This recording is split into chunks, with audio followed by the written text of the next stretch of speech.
Hi, everyone. Good evening. Thank you for joining us tonight. We're going to give about a minute more for the rest of the attendees to join in, and we will get started shortly.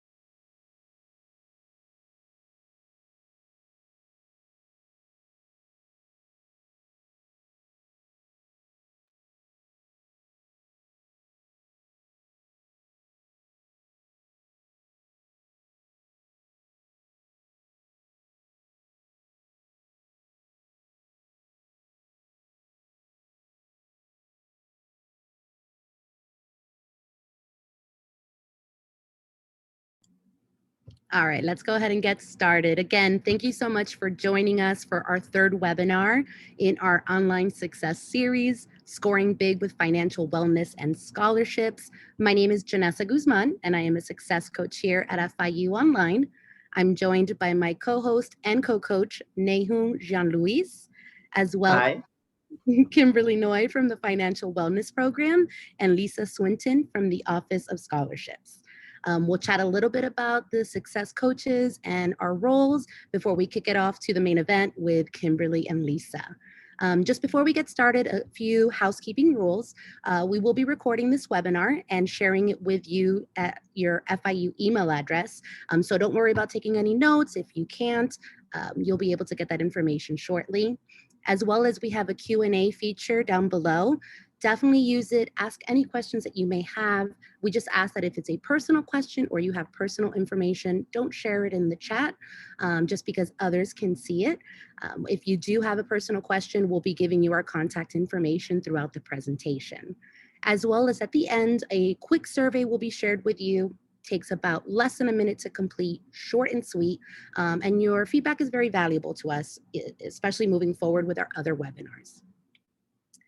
So let's get started.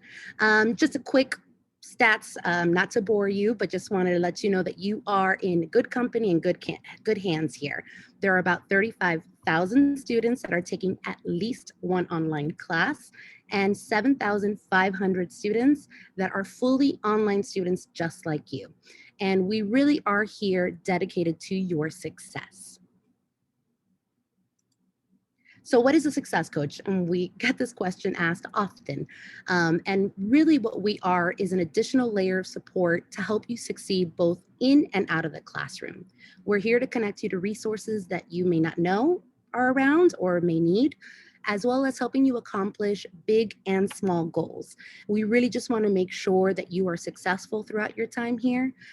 And if you haven't spoken to your success coach just yet, we definitely encourage you to do so. Just to put some faces to the names that you may or may not know already. Here we have our lovely team. We have Eddie, Nahum, myself, and Jackie, as well as Sarah, Joanna, and Shaquesta. We all handle different programs, so if you happen to not know who your coach is, no worries. You can definitely reach out to us at our main line. So if you want to take a screenshot or just wait for the information to be sent, send us an email, give us a call. We'll connect you to your success coach, and we're definitely excited to get to know you and just make sure your journey here is smooth. So to talk really quick a little bit about the type of conversations that we have, I'm going to kick it off to my co-host, Nahum. They'll tell you a little bit more. Thank you, Janessa. Hi, everyone. My name is Nahum. I'm a success coach with FIU Online. I've been here for about 2 years, helping students. As Janessa just said, we are here to provide an extra layer of support to our students, and we help them address issues, concerns that they may face throughout the time here at FIU, and also we help them connect with resources at the university.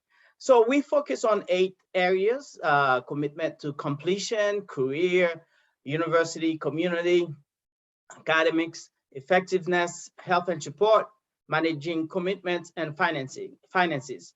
So to give you a better understanding of what we do, for example, when we talk about career, we help the students connect with the career and talent development department at the university. We issue a referral.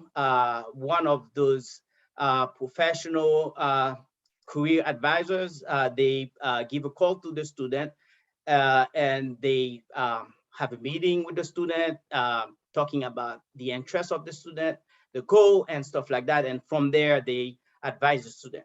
What we do also, we talk about effectiveness.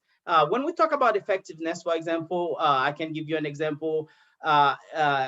It's time management. Time management is critical for our students, for the success of our students. Because we have a large population of students working, sharing their time between work and school. Some of them, they have families. So it's critical for them to manage their time well. So in this case, if the student is interested, we offer them time management. We sit down with them. We come up with a good time management plan with them. So these are the two examples that I provided to you. But we do help students, as I just mentioned to you, we help students on all these areas that you see on the screen. And now to talk about financial wellness program, I'm going to pass it to Kimberly. Thank you so much, Nahum. I appreciate that. So my name is Kimberly Noy, and I help to oversee the financial wellness program that we have at FIU. And I'm going to be covering a little bit about financial wellness and the different services and resources that we offer. We can go to the next slide. So this is what we're going to be covering today. I just touched on what I'll be focusing on, and then I'm going to switch it over to Lisa from the Office of Scholarships, and she will be talking to you about everything related to the Office of Scholarships and Emergency Aid at FIU. So we can go to the next slide. So really quick, I just want to get an idea of what you all think about this. How often do you think that you should sit down and review your finances? So looking at your financial habits, your bank statements, reviewing your credit score, how often do you think that should happen? And we're going to launch a poll now so that you can respond. So I'll give you a couple of minutes to get those responses in.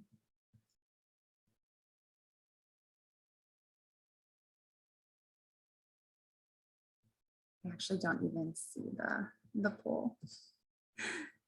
Did the poll launch?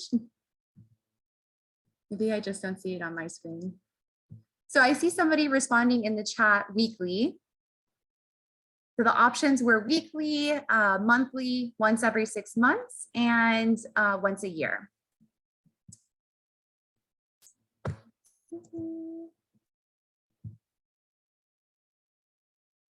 So let me go back to the chat.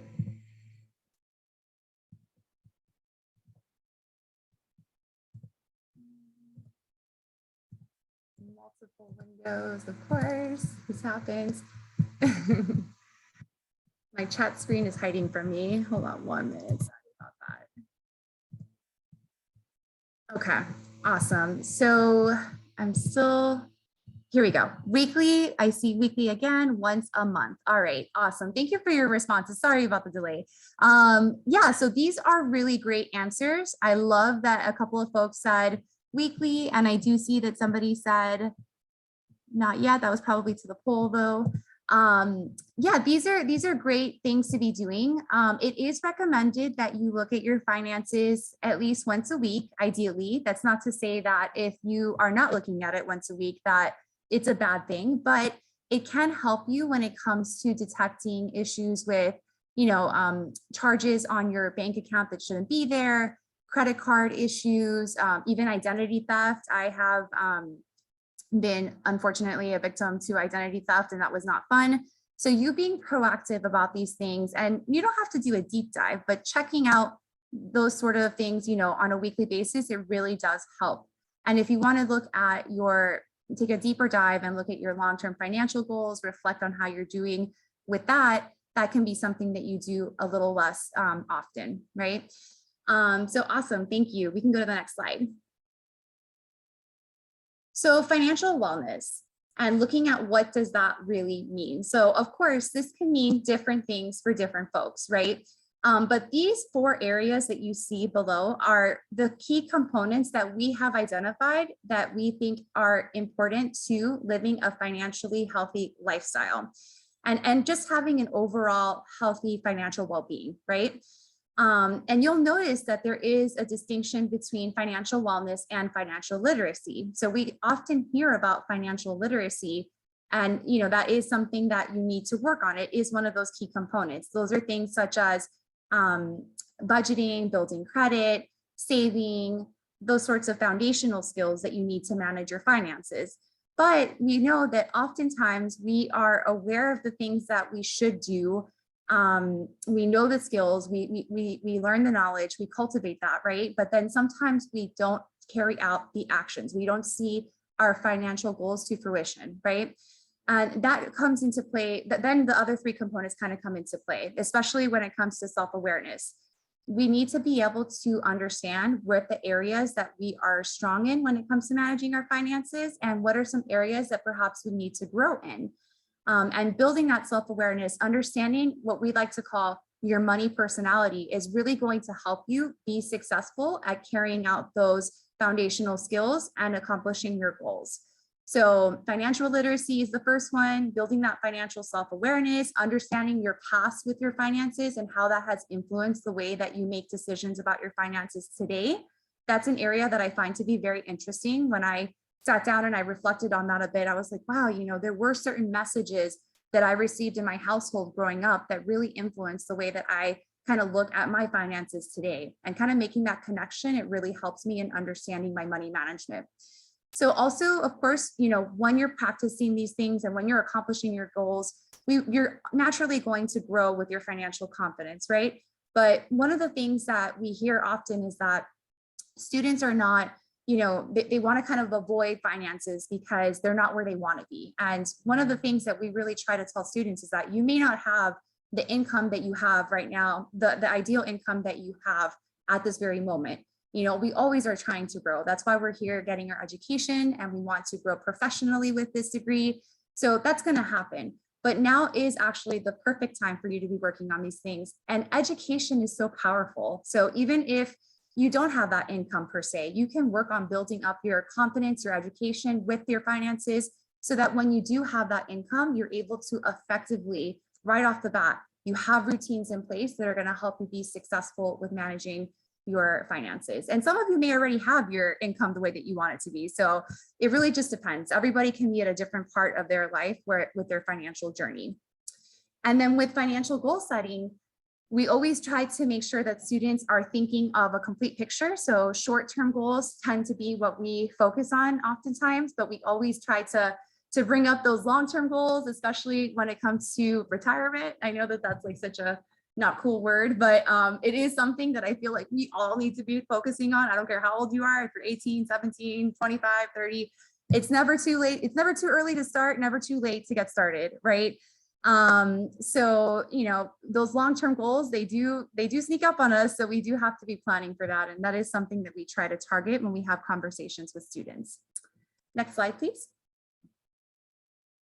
So as a program, we really want to be the central place that students, all of our Panthers, can go to work on the different components that we just discussed. We want for them to have different learning opportunities and resources for them to access so that they do feel confident about managing their personal finances. That's a beautiful thing to have. And of course, we know that, finances, the whole reason why we're having this conversation tonight and we're trying to connect you to resources is because finances are such a huge part of our life. And it's not just, getting ourselves the necessities that we need. It could be, the difference between being able to continue in college or having to take a break. So, we really want for you to have access to all of these different resources because we know that it's so important. And we want to be able to help you cultivate those areas that we mentioned before. Next slide. So these are the different services and resources that our program oversees. We offer financial wellness workshops. So those are, usually as many people that want to come can come and attend. We have, I'll go into the topics in the next slide actually. We also have iGrad Financial Wellness Platform. I'm going to get into that a little bit later. It's a really cool platform that you have access to as a student. We also offer Fundamentals of Financial Literacy Digital Badge. So digital badge, it can be used, micro-credentials, I don't know if you may have heard of that, or maybe you haven't heard of either one of those things. We also have an office of micro-credentials on campus. So if having a digital representation that you can put on your LinkedIn to showcase that you are working on your career development skills, your financial literacy skills, there's different badges for so many different professional development topics. That's something that you can look into. And we do offer the Fundamentals of Financial Digital Badge, like I mentioned, and you can complete lots of activities on iGrad there. If you're interested in that sort of thing, you can self-refer to the badge. We also offer specific financial wellness coaching. So the full purpose of those sessions is just to dig deep about the finances. And we collaborate very closely with Lisa's team from the Office of Scholarships. We help to oversee a completion grant at the university. Next slide. So these are some of the topics that we cover. We cover those foundational skills like budgeting, saving, and debt management. We get into building credit. We also target postgraduate success. So that's a great workshop to attend for our seniors. And we do offer specialty workshops on the fundamentals of investing and home ownership.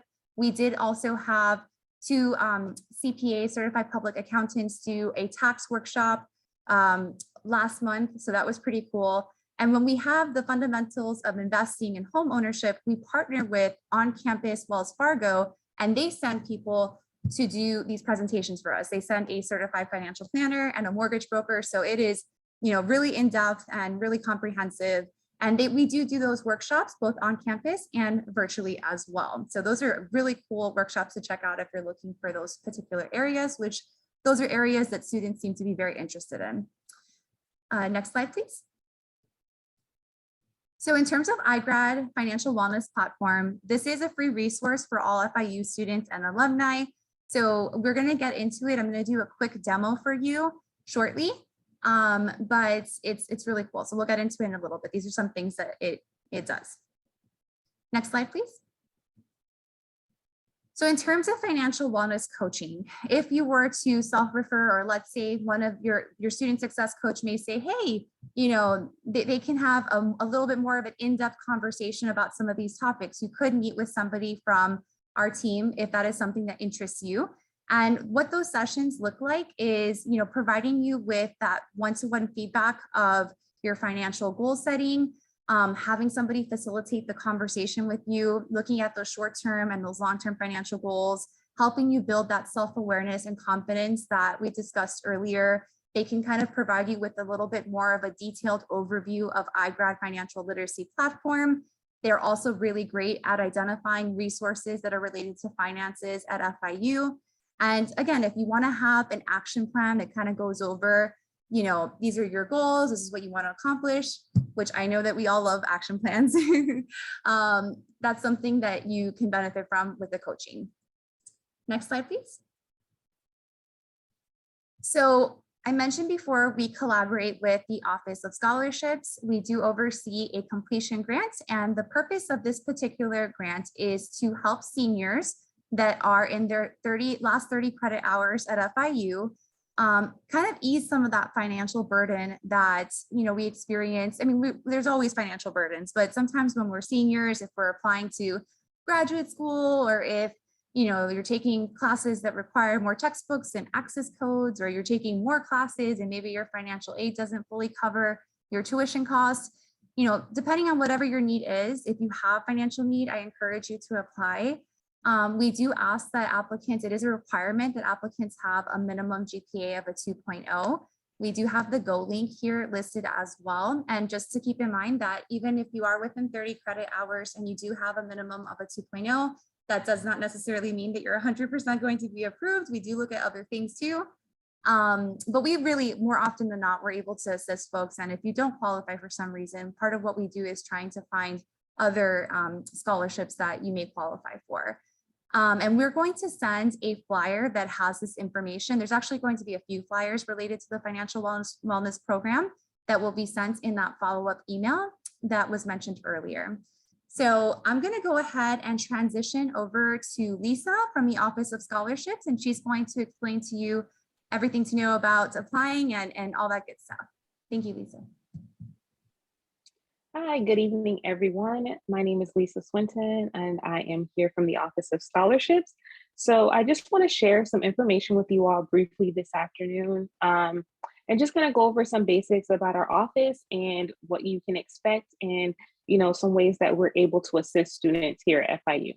So a little bit about what I'm going to cover today is how and where to apply for scholarships, some do's and don'ts, and also about our emergency aid program that Kim mentioned a little bit earlier. So I'm going to go over those things in some more detail for you so you know more about them and where you can find those resources. Next slide, please. Okay, so the Office of Scholarships is located on our main campus, the one that's down south.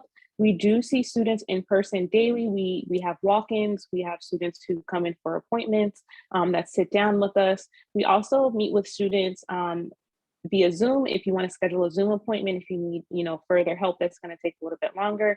And you can also reach out to us by phone and through email. So all your different access points, we're always available for our students, to make sure that they're finding those scholarship resources, and we're able to help them to find those different financial resources to help them through their program.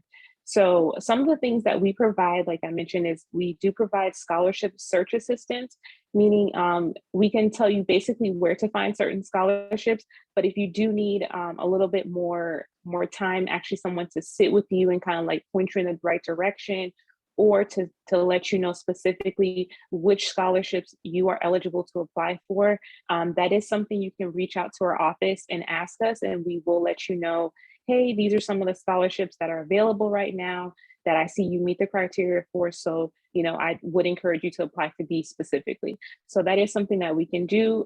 You can always just email us or call us and ask us that. It's probably better to email if that's something you want, that we have time to look it up for you. Or you can always, like I said, schedule a time to meet with someone from my office. As well, we also help students to complete scholarship applications. We do have students sometimes that will call in to ask questions to clarify something that's on an application, or if they want to follow up and make sure the application has been submitted.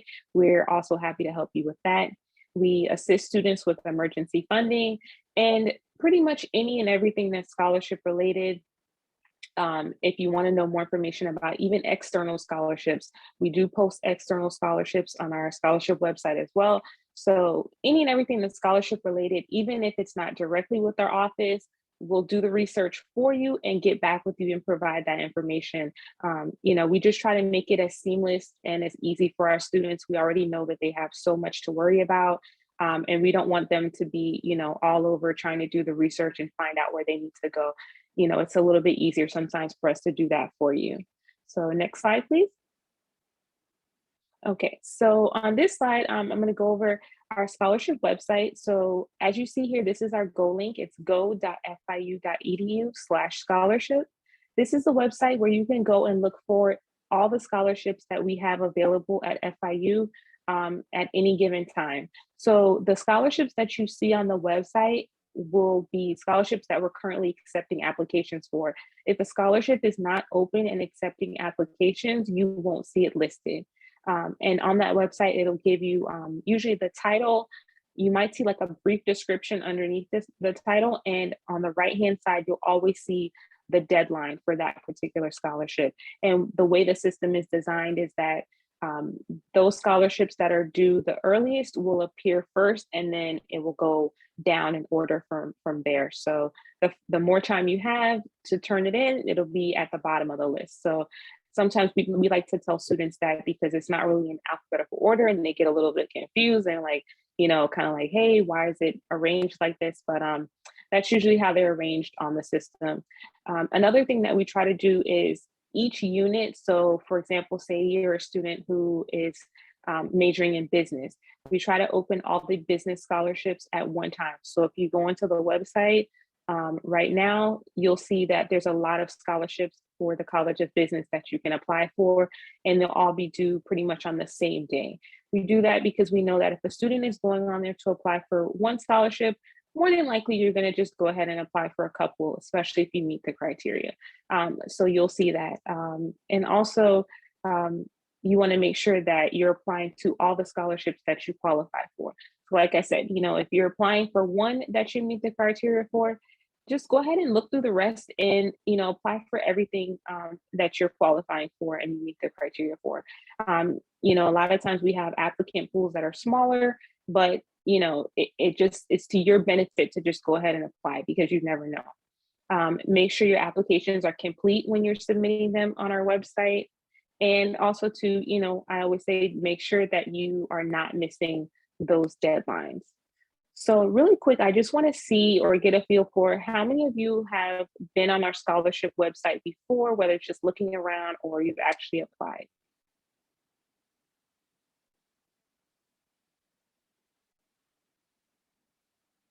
We'll just give it a second here and see.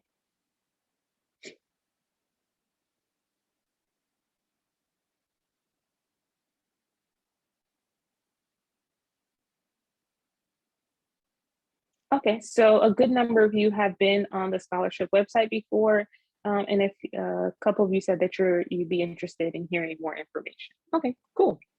So just wanted to know who's actually been on our website before. Next slide. Okay, so just to help you guys, I'm going to give you kind of like, in my opinion, and from seeing on the back end of what's actually submitted and what reviewers look at, and when we're awarding the scholarships, what we see, what's beneficial for students to know. So I'm just going to go over some do's and don'ts so that it'll help you in the future. When you're applying for scholarships, you'll know what to look for and what to make sure you're putting in your application. So first, you want to get started early, right?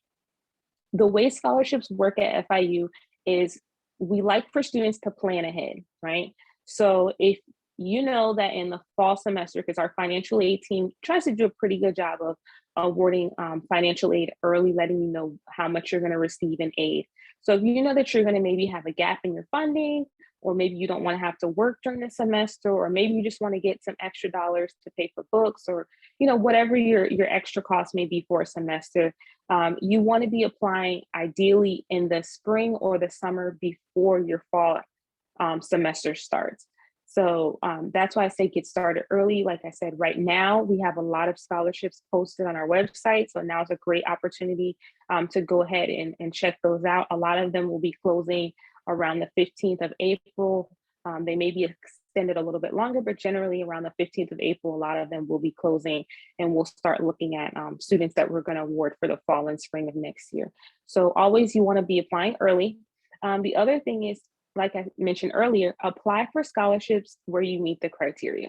So if you see a scholarship and you're thinking like, oh no, that's so general, there's going to be a ton of students that apply and I'm not going to get it, don't think that way. Sometimes it's literally just the click of a button, and there's no additional essays or anything like that.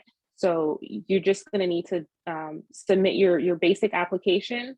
And just to mention, when you create your profile on our scholarship website, you'll need to upload a personal statement and a resume. So that's part of your general application profile. So a lot of times when you're applying for scholarships, that's all you need is just your general application. Or sometimes they may ask for a simple 500-word essay in response to a question or some type of essay prompt. And if you think about it, if you're doing discussion posts in online classes, most of the time they're around 500 words anyway. So that's something that a lot of us are used to, especially in an online setting. So, don't make it more than what it is. It's usually nothing that's too complicated. So if you meet the criteria, do your best to go ahead and apply because you never know. The other thing I tell students, which is very important, and I see students lose points a lot of times when reviewers are looking at those essays or their personal statements, is sometimes students do it so quickly and they don't proofread. Take your time to proofread your essays. You don't necessarily have to go to the writing center or have the head of the English department look at your essay, but sometimes just having a friend read through it, a family member, just to make sure that it sounds good, everything looks good. Sometimes that can really help and make the difference. Also, to an online tool that I often use for myself, even just sometimes sending an email, just if I'm doing something quickly, I can catch little things. You can even use Grammarly a lot of times, and they do have a free version that, you know, can kind of help you. So, and Kim pointed out too, sometimes even reading it out loud. Yeah, that's another tool that helps to reading it out loud just to see how it sounds. So some don'ts. This is also very important. There are going to be applications that ask you to submit a letter of recommendation. Please, please, please don't wait till the last minute. Even if you're not done with your portion of the application, go ahead and put in that letter of recommendation or the person that you want to complete that reference for you.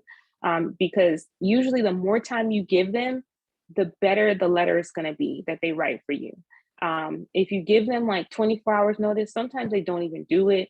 And if they do, it's very rushed and we can tell, and it doesn't really speak to who you are and highlight why you should be awarded the scholarship.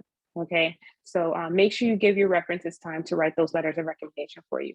Also, you want to make sure that you don't skip applications with additional essays. Like I said, most of the time they're going to be maybe 500 words or just a one-page essay, you know, responding to a topic. So you don't have to make it more than what it is. You know, you can just write something and, you know, put some thought into it, but it doesn't have to be anything that's too time consuming. And the last thing is I want to mention, make sure you do not submit incomplete applications. Unfortunately, we have students do this and they wonder why they're not awarded or, you know, things like that. But when we have applications that are incomplete, we oftentimes just pull those out of the applicant pool and reviewers don't even see them. So they don't even have a chance to read anything about you or, you know, have an option to review your application because obviously, you know, it wouldn't be fair to students who did put the time in to complete their application. So that is something that you want to make sure that you are not doing is submitting incomplete applications. Okay, so next slide for me, please. Okay, so now I'm going to switch gears a little bit and I'm going to talk about our emergency aid program and what emergency aid is. If I can have the second poll really quick, just to see what it is that students think emergency aid is for. So when do you all think that you should reach out and apply for emergency aid?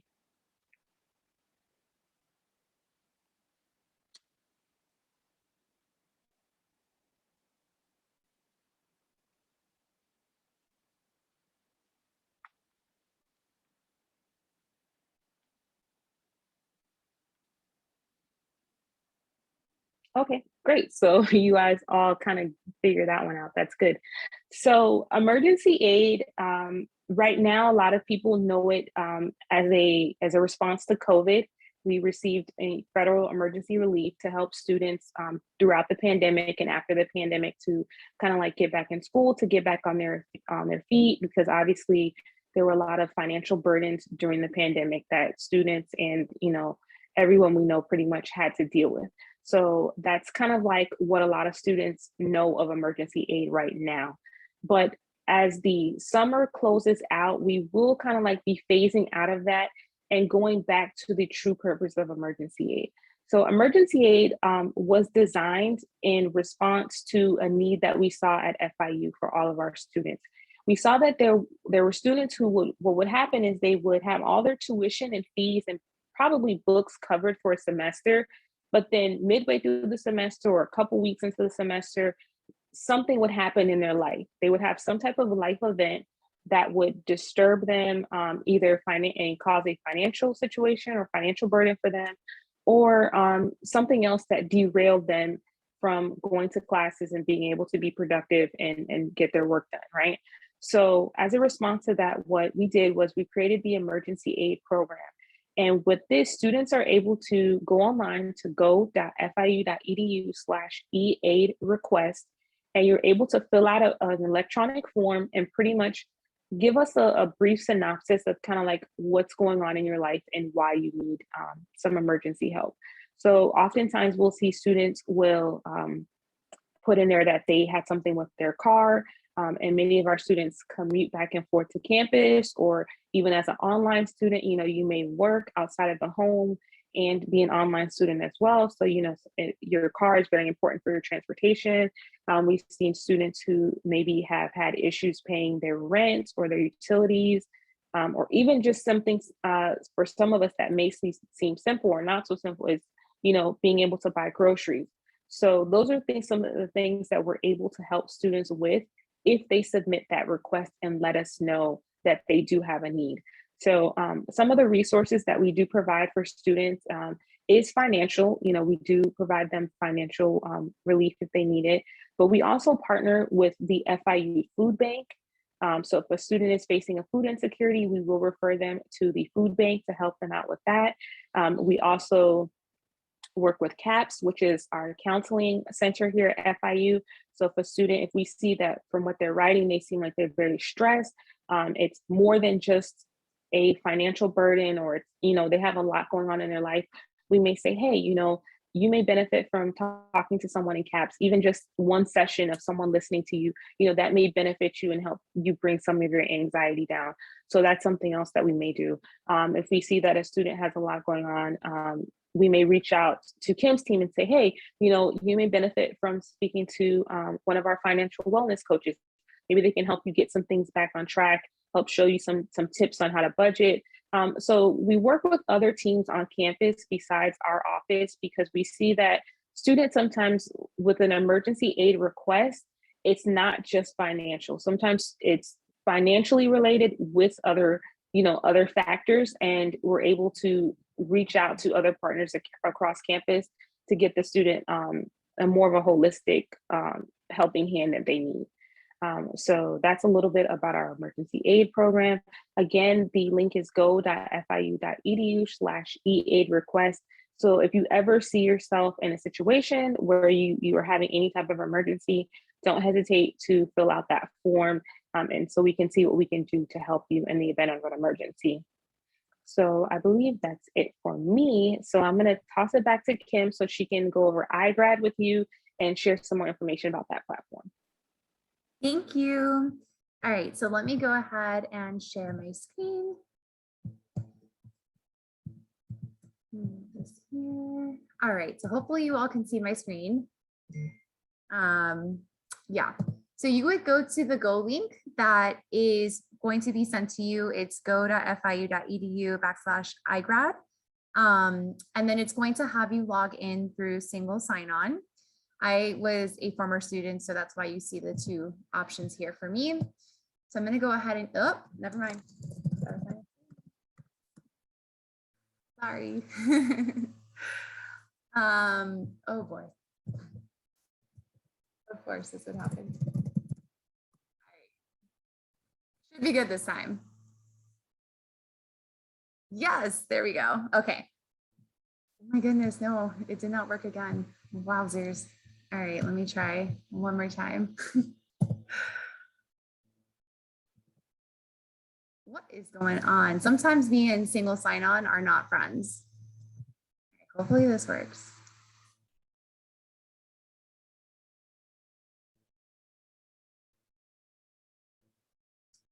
Sorry, y'all. I thought I was ready to go. I had it opened. Okay, here we go. So this is what iGrad looks like. And like I mentioned before, this is a free resource for you as a current student. It is also accessible when you become an alumni. You can access this as, basically you would just log in using your former credentials.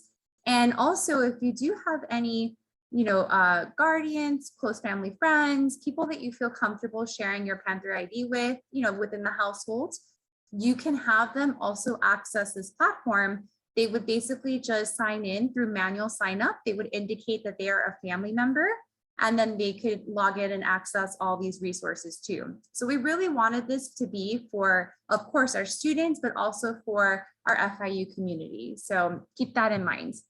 And this is such an awesome platform. It's very comprehensive. I noticed that in the Q&A, somebody had asked, where do I get started? I feel a little overwhelmed. I think that this is actually a really cool place to start, and also coming in for a one-to-one session with one of our coaches. There's small little things that you can do to get started and, starting to make that progress. It could be, doing something like working on a budget, starting a budget, looking at your expenses and your income and doing an analysis of a couple of months, which that does take a little bit more time. But, knowing what you have coming in, knowing what you have coming out, which is super essential to, managing your finances effectively, because that is your roadmap essentially. But if you go into this platform, I really love, starting here because there is a financial wellness checkup that they have.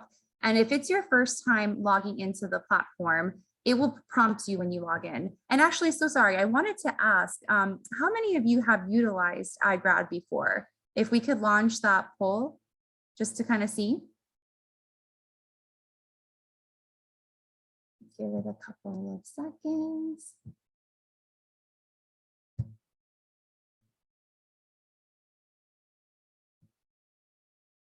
Awesome. Okay, well, I'm so happy to see that we've had some folks that have been on here, and then we're introducing this to some of you as well. So good, awesome. So if you start with this checkup, this is the platform's way of getting to know you. It's going to ask questions about your financial situation, and it is going to basically recommend content based on what your responses are here. And this is really comprehensive. It's going to ask you about student loans. Do you have any? Are you planning on taking them out? Are you employed? What are some stressors you have? What are some things that you're interested in with your finances? And then from there, it's going to make recommendations of content that will be relevant for you, because this is a really large platform and it is somewhat easy to get lost in it sometimes, but they have cleaned it up a bit. And I love the dashboard the way it looks now. Top recommended content for me, you can click on see more and you'll see there's that retirement that I mentioned before. You'll see lots of content on here. So one thing that I wanted to point out is the scholarships tool. So this is an awesome tool for you to be using.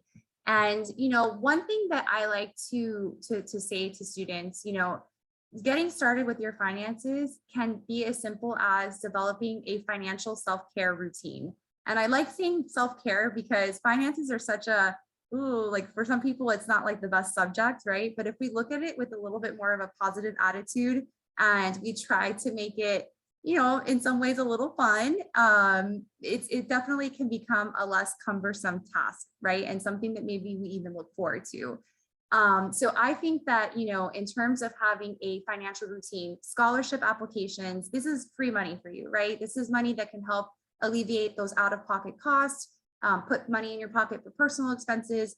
And I mean, one thing that we know is that definitely there are some scholarships that students do not apply for as much as we would like them to. So they're underapplied basically, right? And your chances of receiving that might be better. And you won't know until you try. So setting aside some time, every 2 weeks, every month to apply for scholarships, super important. And there was a couple that I was looking up earlier today. Hold on, let me look it up. So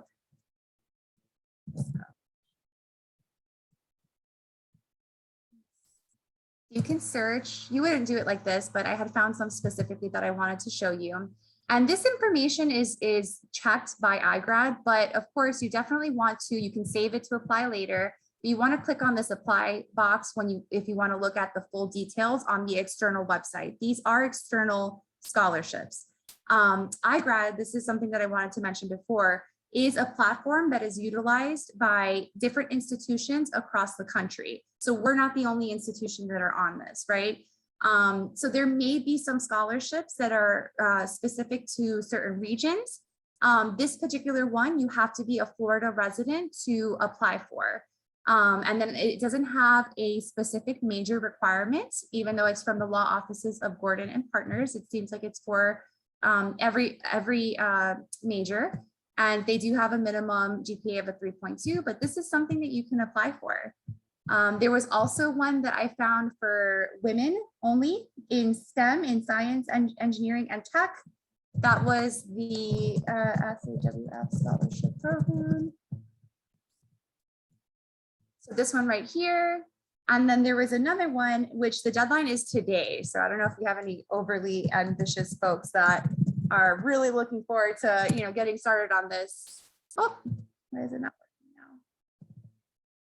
It's not specific to Florida. Let me see. Oh, here we go. So this one, if you're in another state, which some of you may be, you can apply for this. And the deadline is today for this one. So just wanted to highlight that, the range here is pretty wide. But you would just come here and you would refine by, the location. You could also, if you're an international student, you could put that US citizenship is not a requirement, and you can filter out for that. There are also some opportunities for graduate students as well. So that's one tool that we always love to recommend to students. Something else that I really like is Your Money Personality. And this was, if you're interested in building that financial self-awareness, and it gives you a little booklet of information that sheds light on, your money personality. For me, it was really interesting because it helps me see things from a different perspective. I'm very cautious and very risk averse, and in some situations, that's a great thing because, obviously, like, I don't want to be overspending or overcommitting and all that stuff. But in some ways, it was telling me, it can definitely hold me back. So when it comes to, again, retirement, we do have to be a little bit riskier with our investments sometimes, right? To be successful at accomplishing those goals that we may have for ourselves. So, that kind of helped me realize that I need to loosen the reins a little bit and listen to my partner, who's a little bit less risk averse, and, broaden my portfolio a bit. So the Your Money Personality tool is really cool with that. There's also a budgeting tool. So if you want to get started with the budget, this is just a sample budget that we have. This is really cool. It prompts you to think about all the different types of expenses, and it makes it pretty easy for you to get started with that. There's tons of other tools too. I know we're running out of time because we wanted to do some Q&A, but home affordability tool. So this can help you decide if you are, at a point where you may be able to afford a home based on your location, based on your employment status. They will give you some sample interest rates. You can also edit the interest rates if you think that it's a little bit off, but they do use information that they collect to give you the most accurate information as possible. And something that I thought was interesting is, how much do your daily expenses cost over time? This is something I kind of forgot about this tool, but I'm going to be using this with my partner later because he loves to take the 874. Is it the 874? I think it's called the 874. It's by our house, and he just wants to take it all the time. They opened a new one, the other day, and I'm like, every time you get on from that entrance, even though it's a little faster, you're costing us, I think it's like 25 extra cents, and we're using it multiple times a day. So, I'm going to use this because it lets you see over time, how much is that essentially costing you in a month, in a year, in 5 years, in 10 years. So when it comes to like coffee and things like that, I think that this can really be helpful if you're trying to make an argument like me. But last thing I wanted to show you is, in terms of this platform, there's lots of different things that you can do, articles, there's webinars that you can access. They just had one on home ownership that was really cool. Different learning styles that it caters to. And in terms of the topics, oh no, is my internet being funky? Or am I just not scrolling down? No, okay. Yeah, it's just me. So in terms of the topics, here's their topics A to Z. There is so much on here. So much on here. So, I mean, we really want for you all to check this out and to spend some time on here, because this is a great resource for you, and this can be part of your financial self-care.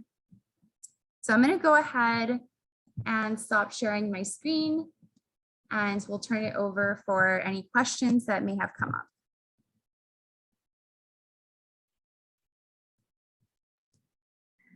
Thank you so much, Kimberly and Lisa. I can definitely say that, at least as us coaches, we are going to take a lot of this information back with us. I know a bunch of us want to jump on iGrad. We do have a couple questions, and we'll try to keep it short as possible. But for both Lisa and Kimberly, this first one will go out to Kim. What are some quick tips for managing finances that you think are the most important? Yeah, so I think that, getting started with building on self-awareness, but some of you may not be that interested in that, and I'm okay with that. I understand. But I like that piece because I do think it helps us be a little bit more successful. So even just doing a quick little, strengths, weaknesses type of thing, it's really helpful. But if you just want to jump into it and get started, like I said before, a budget is your roadmap, right? So you have to know what you have coming in, you have to know what you have coming out, and then you're going to be able to decide where can you cut back. Another thing that you have to do while you're developing your budget is think about your financial goals. So you have your short-term goals, things that you may want to accomplish in the next 6 months, but then also taking a look down in the path in the future and thinking, when is it that I want to move or buy a different home or buy my first home or buy a new car or, how can I start planning for my retirement? What age do I want to stop working? So these are all questions that we have to kind of be asking ourselves, because then you can work backwards from those goals and build out your plan from there. If you don't know where you want to head in the future, it's kind of hard to be able to account for all of that. And another thing that I think is super important, so we have the budgeting, we have the goal setting, is looking at your credit score, because the credit score is just so essential to helping you in the long run with purchases, with more favorable terms and rates. And it's something that you can little by little go building, go fixing. But it does take you looking at that and looking at your finances, looking at your debt to income ratio for you to kind of assess how you can work on that. Awesome. Thank you so much. The next question is for Lisa. Do I need to fill out an annual Fafsa for scholarships? Okay, so that's a great question. You do not have to fill out a FAFSA annually for scholarships. However, that is something that we strongly recommend. There are scholarships sometimes that are need-based, and by having your FAFSA already on file, it helps us to determine if you're an eligible candidate for that particular scholarship. And also too, it just helps you because sometimes students are hesitant in filling out their FAFSA, but there may be other grants and things that you are eligible to get just by filling out your FAFSA. It's not just always loans. So we do encourage our students to fill out their FAFSA, but it is not a requirement. You do not have to do one. Thank you, Lisa. I have a couple more questions for you, actually, so I can't let you look yet. What are my options if I want to complete a scholarship that requires a letter of recommendation, but I can't find someone to write one for me? Okay, so in that case, we always tell students there's always someone obviously don't have like your mom or like your significant other write the letter for you, but if it's not someone on campus that even if maybe your employer or if you go to church, maybe someone at church, or if you volunteer, someone that you volunteer with, anyone that can speak to who you are as a person, you as a student, why you're deserving of the scholarship, that can always help. So don't always limit yourself to thinking that it has to be faculty or someone on campus. It can be someone outside of the university if it has to be, but just always you want to make sure it's someone that can speak to who you are and that really knows you. That's great. So we actually have two kind of similar questions, and I'm just going to leave it open to both you and Kim. The first one is a psychology student who's looked through the scholarships, but they don't seem to find many that have to do with psychology. Where can they find scholarships specific to that program? Okay, so I can answer that as far as FIU. So FIU does not have very many that are specifically for psychology students. However, we do have some scholarships that are more general that you still can apply to. So if you look for scholarships that are like SGA, those are more general. University-wide, we have university-wide scholarships. Those are more general. I know that FIU Online also has specific scholarships just for their students. So there are other options and other scholarships out there. I would say just look for ones that are more general and not major specific. That would be that would be for you. And also there is a tab on the top when you're on the scholarship website that does allow you to look through external scholarships. So that may be an option as well, is looking through some external scholarships that we post on our website. Thanks. And very similarly, we have a hospitality student who's also an international student, but they don't seem to find scholarships that match their criteria. Their question was, what do they do in their case? Would this be just a very similar situation, or do you have anything else as far as that's concerned? We do have quite a few for hospitality. So I'm not sure if that one is because they're hospitality or because they're international. They're kind of like, because those are two different things. But I would say in that case for that student, shoot us an email to our office. One of my coordinators who works specifically with hospitality would be able to, get in contact with you and give you some specific scholarships that you're eligible to apply for. So I would definitely say send us an email, scholarships@fiu.edu, and we'll be more than happy to help you with that. Awesome. And I think this is the last one, so you can take a breather after this. So the student has applied to a couple of scholarships and they want to check the results. They applied to a few, but have no responses yet. How would they check, I guess, the status update? Okay, so in that case, you can always go back onto the website. If a scholarship still says submitted, that means that the scholarship has not been awarded yet. Once a scholarship has been awarded and we notify the students, the status will change and it will either say not selected, or it will let you know, congratulations, you've been awarded. If at any time you're unsure and you're thinking like, hey, it's been a couple weeks or whatever, and I still haven't heard anything, again, don't hesitate, send us an email, call us and say, hey, can you check my account really quick and let me know if this scholarship has already been awarded, or, am I still kind of like waiting because I haven't seen a status update? So you can always call us for those kind of things or send us an email. And again, we're more than happy to look at it and just see where the status is of that application for you. Thank you, Lisa. And I want to, again, thank everyone for attending today. Lisa, Kimberly, thank you so much for all the information. It's, stuff that we encounter on a daily basis. So it's really good to get advice, feedback, and see all the tools that are accessible to us here at FIU. And again, everybody who has attended, the survey has been posted in the chat. Just make sure to log in with your FIU email address. We have all our contact information up here, and you'll also receive this through your FIU email address. So we'll stay on for a few more seconds in case anybody has any questions, but if not, we hope you have a beautiful night. Thank you for attending, and we'll see you at our next webinar.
Kimberly, I'm not sure if you're still with us.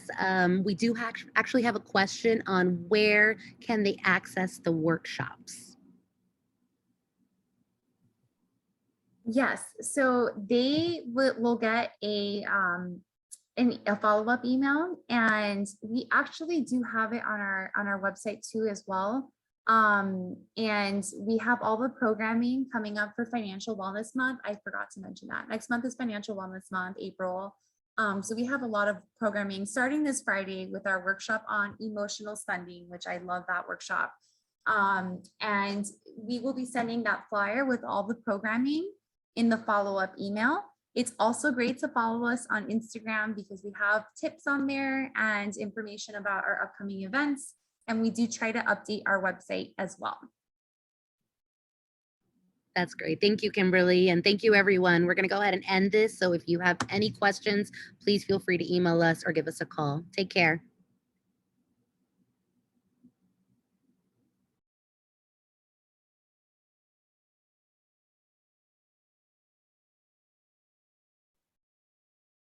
Thank you for joining us, everyone. We hope you have a wonderful evening. Bye. Thank you. Bye.